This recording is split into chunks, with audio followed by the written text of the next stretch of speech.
Assalamualaikum warahmatullahi wabarakatuh. Perkenalkan kami dari kelompok 4 dengan mata kuliah Filsafat Ilmu dengan dosen pembimbing yaitu Bapak Dr. Insinyur Sugianto MM. Dengan saya sebagai moderator, perkenalkan nama saya Siti Fatna dan di sebelah saya ada Perkenalkan, nama saya Aisyah Nur Fadilah dengan NIM 21620853. Dan di sebelah saya, perkenalkan nama saya Teddy Kaulandari dengan NIM 21620856 dan di sebelah saya ada. Perkenalkan, nama saya Resi Rahmadinta dengan NIM 21620858. Baik, terima kasih teman-teman. Sesi pertama ini akan dibawakan oleh teman kami yaitu Aisyah Nur Fadilah. Silahkan Aisyah.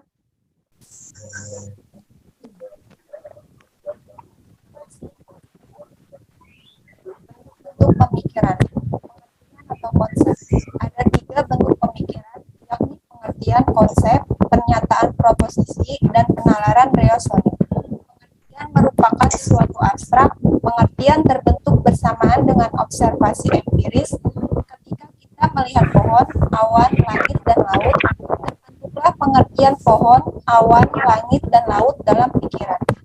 Jadi, aktivitas pikiran terjadi bersamaan dengan aktivitas indera. Tepat tidaknya pengertian bergantung pada tepat tidaknya observasi empiris. Sekali terbentuk, pengertian menjadi data dalam proses berpikir lebih lanjut.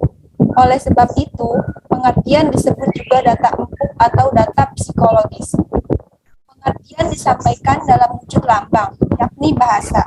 Dalam bahasa, lambang pengertian ialah kata. Kata sebagai fungsi pengertian dalam wujud lambang. Kata sebagai fungsi pengertian disebut term. Tidak ada pengertian yang berdiri sendiri, selalu ada rangkaian-rangkaian pengertian. Dan rangkaian pengertian itulah yang disebut pernyataan atau proposisi. Proposisi juga sering disebut kalimat, atau dalam pengertian terbentuk konsep pohon, awan, langit, dan laut. Kini muncul rangkaian pengertian itu. Maka kita katakan, saya melihat pohon nyiur, kami memandang awan putih berarak, kami memandang langit, atau kami merindukan laut. Yang kedua, ada proposisi atau pernyataan. Sebuah proposisi terdiri dari 3 unsur, yakni subjek, predikat, dan kata penghubung. Predikat adalah pengertian yang menerangkan, subjek adalah pengertian yang diterangkan, dan kata penghubung atau kopula mengakui atau memungkiri hubungan antara subjek dan predikat. Biasanya dibedakan 2 macam proposisi, yakni proporsi empirik atau proporsi dasar. Proporsi mutlak. Proporsi mutlak adalah pernyataan yang dapat diverifikasi secara empirik. Proporsi mutlak adalah proporsi yang jelas dengan sendirinya, sehingga tidak perlu dibuktikan secara empiris. Sini ada contoh proporsi empirik dan proporsi mutlak. Yang ketiga, ada penalaran atau reosonik. Penalaran atau reosonik merupakan suatu konsep yang paling umum menunjuk pada salah satu proses pemikiran untuk sampai pada suatu kesimpulan sebagai pernyataan baru dari beberapa pernyataan lain yang telah diketahui. Penalaran adalah suatu proses yang sifatnya dinamis tergantung pada pangkal pikirnya. Unsur-unsur penalaran yang dimaksudkan adalah tentang pengertian. Untuk mendapatkan pengertian sesuatu dengan baik sering juga dibutuhkan suatu analisa dalam bentuk pecahan belahan sesuatu pengertian umum ke pengertian yang menyusunnya. Hal ini secara teknis disebut dengan istilah pembagian. Dan selanjutnya diadakan pembatasan arti atau definisi. Mendefinisikan sesuatu masalah bukanlah hal yang berlebihan, tetapi untuk diperjelas sebagai titik tolak penalaran sehingga kekaburan arti dapat dihindarkan. Definisi dan pembagian merupakan 2 hal yang saling melengkapi. Untuk mendapatkan definisi yang baik sering membutuhkan suatu pembagian. Demikian juga untuk memudahkan mengadakan pembagian. Suatu definisi juga sering dibutuhkan. Baik, terima kasih Aisyah. Dan selanjutnya akan dibacakan oleh saya sendiri. Diartikan sebagai kegiatan berpikir menurut logika tertentu, pemikiran yang ditimbang secara objektif dan didasarkan pada data yang sah, bersifat analitik, analisis pada hakikatnya merupakan suatu kegiatan berpikir berdasarkan langkah-langkah tertentu. Secara singkat, ciri-ciri dari penalaran yaitu logis, yaitu memikirkan segala sesuatu secara luas dan sesuai dengan akal sehat. Sedangkan analitis memikirkan segala sesuatu secara mendalam dan sistematis berdasarkan langkah-langkah tertentu. Tujuan dan fungsi penalaran. Tujuan dari penalaran untuk menentukan secara logis atau objektif apakah yang kita lakukan itu benar atau tidak, sehingga dapat terlaksana. Dan sedangkan fungsi itu penalaran adalah menyelidiki serta merumuskan, menerapkan hukum-hukum yang ditepati. Oke, next. Oke, aspek penalaran. Secara umum, aspek penalaran dibagi menjadi beberapa. 3 di antaranya yakni logis, analitis, dan rasional. Logis yang dimaksud ialah di mana pikiran yang sehat harus memenuhi unsur logis.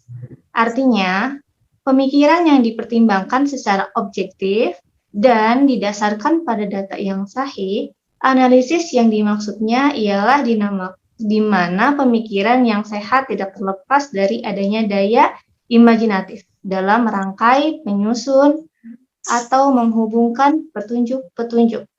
Kecerdikan pemikiran ke dalam suatu keteladanan tertentu. Rasional yang dimaksudkan ialah di mana pemikiran yang rasional menunjukkan bahwa apa yang sedang dianar merupakan fakta atau menyata yang memang dapat dipikirkan secara mendalam. Baik, next. Oke. Selanjutnya, Anita.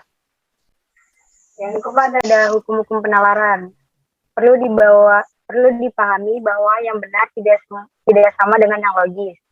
Yang benar adalah suatu proposisi.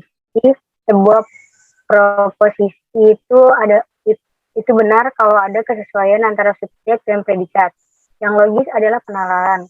Suatu penalaran dinamakan logis kalau mempunyai bentuk yang tepat dan sebab itu penalaran itu sahih. Hubungan kebenaran antara premis dan konstruksi dapat dirumuskan dalam hukum-hukum penalaran sebagai berikut. Hukum-hukum tersebut dibagi 3. Hukum pertama, apabila premis benar, konstruksi juga benar. Contohnya, semua manusia akan mati. Ali adalah manusia, jadi Ali akan mati. Hukum kedua, apabila konstruksi salah, premisnya juga salah. Contohnya, semua manusia akan mati. Malaikat adalah manusia, jadi malaikat akan mati. Hukum ketiga, apabila premisnya salah, konklusinya dapat benar, dapat salah. Contohnya malaikat itu benda fisik, batu itu malaikat, jadi batu itu benda fisik. Terus yang kelima ada kesesatan. Tugas logika ialah menyiapkan sarana untuk melakukan penalaran yang sahih atau tepat. Dalam kenyataan baik, dalam kehidupan akademis maupun pergaulan sehari-hari. Sering sekali terjadi penalaran yang tidak sahih. Penalaran yang tidak sahih, tidak tepat, itulah yang dinamakan penalaran yang sesat. Atau disingkat saja dengan kesesatan atau falansi. Kesesatan dapat terjadi karena bahasa, sistematik, dan revalasi antara premis dan konklusi. Berikut penjelasan tentang kedua macam tersebut. Kesesatan karena bahasa. Kesesatan ini disebabkan oleh ambiguitas arti yang digunakan atau juga karena sebuah kalimat yang digunakan berpeluang untuk ditafsirkan berbeda. Bentuk kesesatan ini ada bermacam-macam. Yang pertama, kesesatan karena trim equivoque. Kata yang digunakan mempunyai arti lebih dari satu, sehingga penafsirannya juga berbeda. Contohnya, Malang itu kota yang indah. orang miskin bernasib malang. Jadi orang miskin bernasib indah. Yang kedua ada kesesatan amfiboli. Kesesatan ini terjadi karena struktur kalimat dibuka sedemikian sehingga dapat ditafsirkan ganda. Contohnya dari iklan dan media. Dijual kursi tinggi untuk bayi dengan kaki patah tanggal 17 Agustus. Lalu yang ketiga ada kesesatan komposisi. Kesesatan ini terjadi karena pencampur adukan term yang bersifat kolektif dan distributif. Contohnya sebuah sekolah terdiri atas bangunannya tempat belajar, laboratorium, dan sebuah ruangan untuk olahraga, yang semuanya mempunyai luas 800 meter persegi. Yang keempat ada kesesatan dalam pembagian. Kesesatan ini terjadi karena anggapan bahwa yang benar bagi keseluruhan, berlaku bagi individu. Jadi ini berbalik dari kesesatan komposisi. Contohnya, semua orang Jawa ramah tamah, atau Mas Gunawan orang Jawa, jadi Mas Gunawan ramah tamah. Yang kelima ada kesesatan aksentuasi. Kesesatan ini terjadi akses bicara.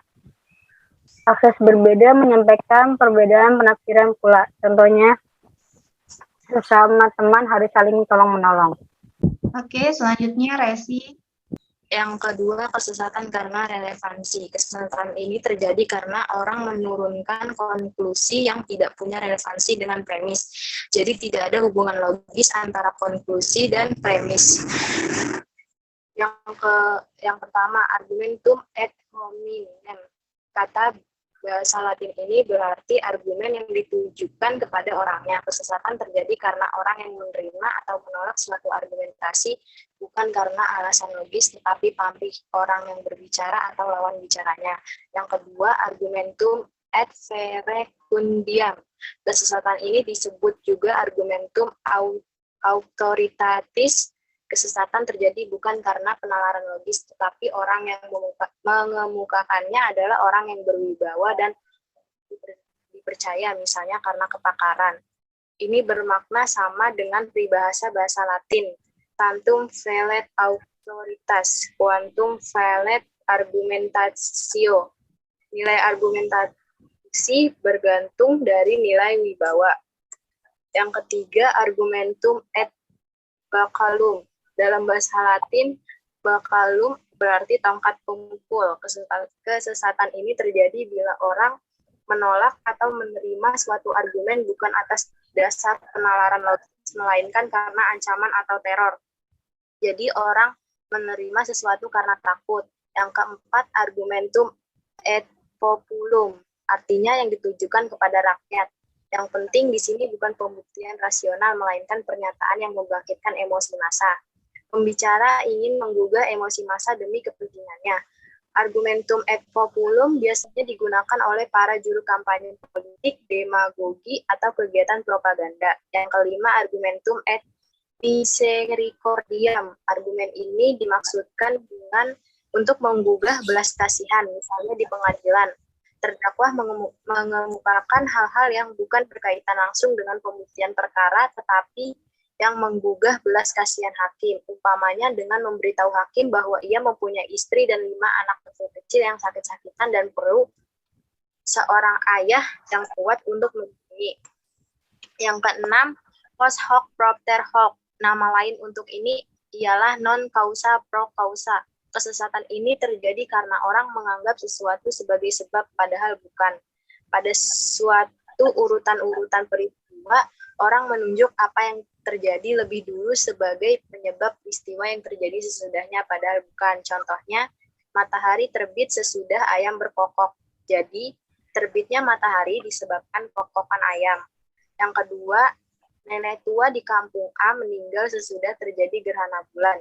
Jadi, nenek itu meninggal karena gerhana bulan.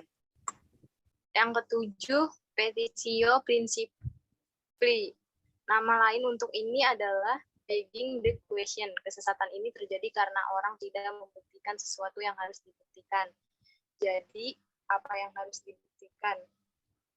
Apa yang harus dibuktikan konklusi digunakan sebagai premis. Dalam banyak hal terjadi penalaran yang melingkar sehingga terjadi sirkulus vitiosus, lingkaran setan. Yang kedelapan, argumentum et ignorantiam. Di sini orang memberikan pembuktian tanpa sadar, tetapi lawan bicara juga tidak dapat menggugurkan pembuktian itu dengan alasan yang kuat. Yang kesembilan, ignoratio elensi. Kesesatan terjadi karena tidak ada hubungan logis antara konklusi dan premis. Dari materi yang disampaikan tadi, terdapat beberapa rangkuman sebagai berikut. Yang pertama, kemampuan untuk penalaran sahih dapat ditingkatkan dengan mempelajari hukum-hukum logika. Hal ini penting guna menghindarkan diri dari kemungkinan melakukan kesesatan penalaran. Yang kedua, gejala bahasa hanya terdapat pada manusia. Bahasa membedakan manusia dari hewan. Manusia disebut animal symbolism, hewan yang dapat menggunakan simbol. Yang ketiga, penalaran reasoning merupakan bentuk pemikiran yang paling rumit. Bentuk pemikiran lainnya adalah pengertian atau konsep dan pernyataan atau proposisi. 4, hukum penalaran merupakan panduan untuk mengukur hubungan logis antara premis dan konklusi. Oke. Mungkin sekian dari kelompok kami. Kami ucapkan terima kasih kepada dosen pengampu, yaitu Bapak Dr. Insinyur Sugianto MM, yang telah memberi materi itu kepada kelompok kami. Dan kami, kelompok 4, mengucapkan maaf jika ada perkataan, ucapan, atau kesalahan, karena di sini kami juga masih belajar. Mungkin itu saja yang bisa kami sampaikan, dan kami mengucapkan terima kasih sebanyak-banyaknya kepada Bapak, dan kami kelompok 4 pamit undur diri. Sekian dari kami. Wassalamualaikum warahmatullahi wabarakatuh.